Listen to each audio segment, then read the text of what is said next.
Hi guys, and welcome to today's, I guess you could call it a live demonstration of the ELIOS 3. My name is Burne from COPTRZ. Today we're going to take you through, because we've not really ever done it before, we're going to take you through a full start to finish of the ELIOS 3 live demonstration. So we're here at COPTRZ HQ in Leeds. My plan, all being well, hopefully we've got nobody coming in and out of our offices. We have told everybody and we have shut the building down. We're going to take off the ELIOS 3 from here.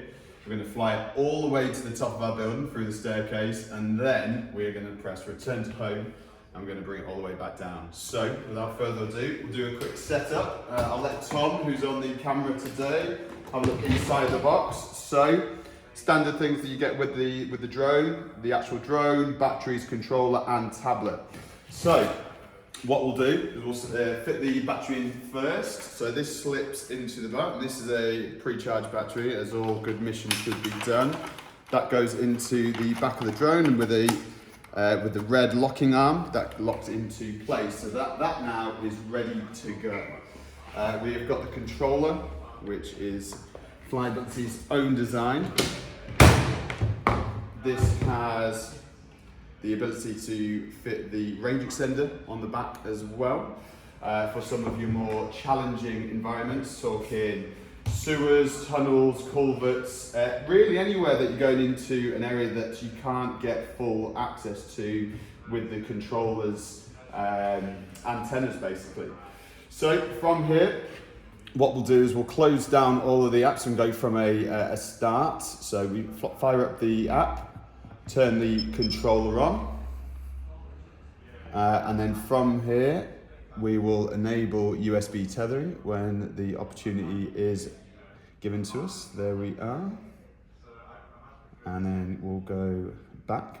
And then this will start now connecting the tablet to the controller. Hopefully you can see this. Obviously we're doing this guerrilla style. We're going to try and make this as interactive as possible. So now what I'm going to do is I'm going to turn the ELIOS on. You can hear it now powering on. I'm going to stand to the side.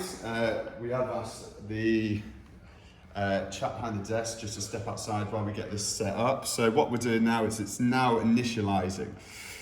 So what initializing means is the drone is now, so Tom, if I can ask you just to stand this side. Yep. What's now happening is the LiDAR is starting to spin, the system is starting to gain consciousness essentially.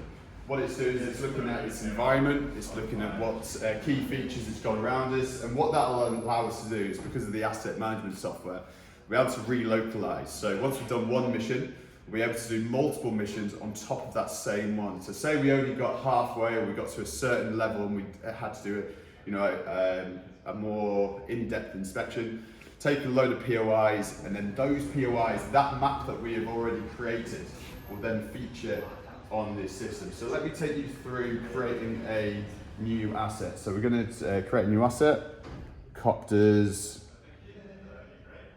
Office, create, excellent, and then create an inspection. So we're going to do case. So return to home functionality is enabled, and what we can already start to see here is the asset being built around us. So already during that initialization process, we're starting to see the world around us be created. So if I now go to mapping flight, relocalization for future missions, we now start to see operation of the drone. So I'm just tilting the camera fully 180 degrees up, fully 180 degrees down as well. And from there, we have functionality of lighting as well, up to 16,000 lumens. But for this, because it's a pretty well lighted environment, it's an office space, don't necessarily need to do that. We have all of our auxiliaries at the top, so what mode we're in, we can stick that into assist sport, into ATI mode. We've got battery levels, and then we can also go into all of the settings. So the radio frequencies, battery levels, make sure they're all well. You can also Wi-Fi stream to different tablets, and then you've also got the maintenance as well. And hopefully this is all picking up well on the controller. So with all that being all well and good, I'm going to now take off the drone. So with a quick wiggle of the stick, it'll now give us a quick rundown.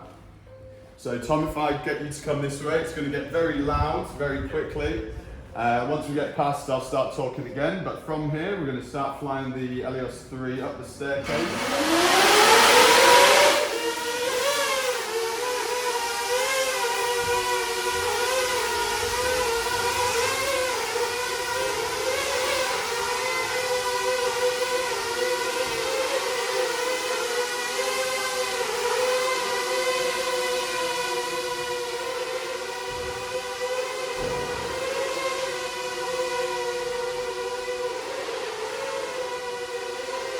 So already, I'll just park it there for a second. We're starting to see the environment being built around us. So if you can make out the flight path there, we're already picking up parts of the building through the windows as well. And then we'll go back to the main camera.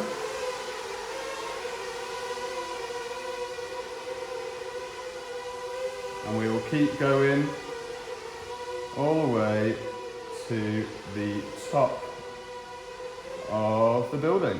So if you come with me, we will keep going.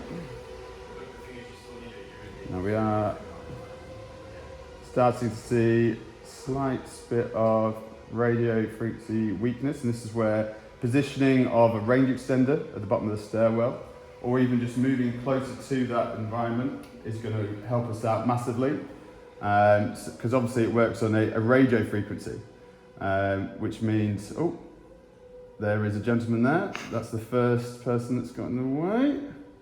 Not too worried. Now as we keep going, we're now going to get even further up. We're now on the 6th and 7th floor.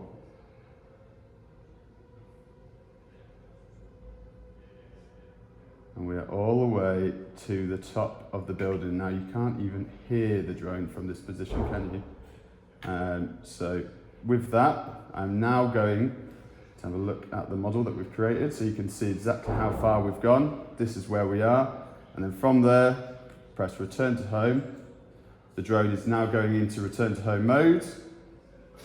The drone is going to automatically fly all the way back down using the existing model that it's created with no control of the drone at all.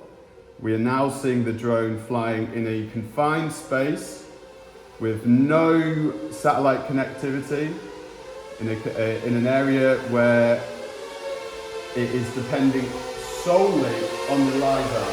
Now you can start to hear it as it gets closer and closer to us. So as I walk back,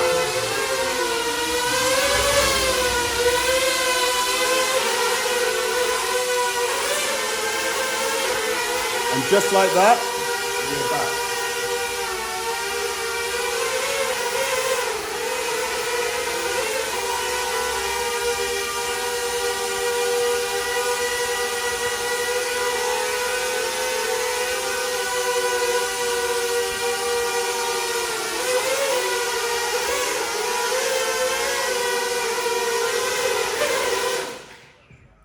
Just like that, we've completed a full mission of the entire site with over half the battery left on the tablet now, or on the drone itself. So what I'm going to do is I'm going to save that map and we're just going to inspect that now while we've got a free second. So basically, it's building up that entire section that we've created.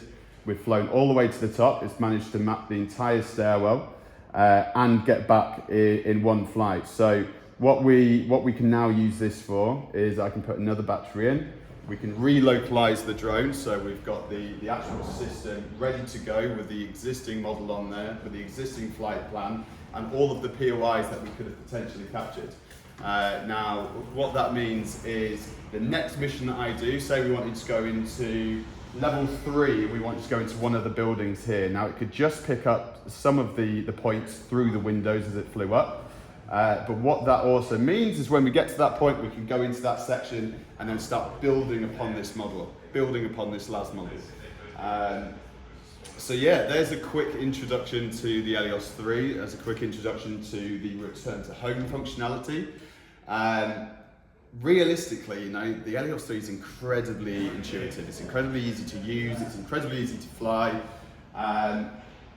And that's it, you know, as simple as turning the drone on, sticking a battery in, and getting out there and flying. We're able to capture 1, 2, 3, 4, 5, 6, 7 floors of data, 8 including the ground. So I hope that's been entertaining, educational, insightful, and if you've got any questions on the system, the equipment that goes into it, the training that we offer in terms of handovers, please get in touch, because it was going to help an incredible amount of organisations to deliver, be more efficient and get better data.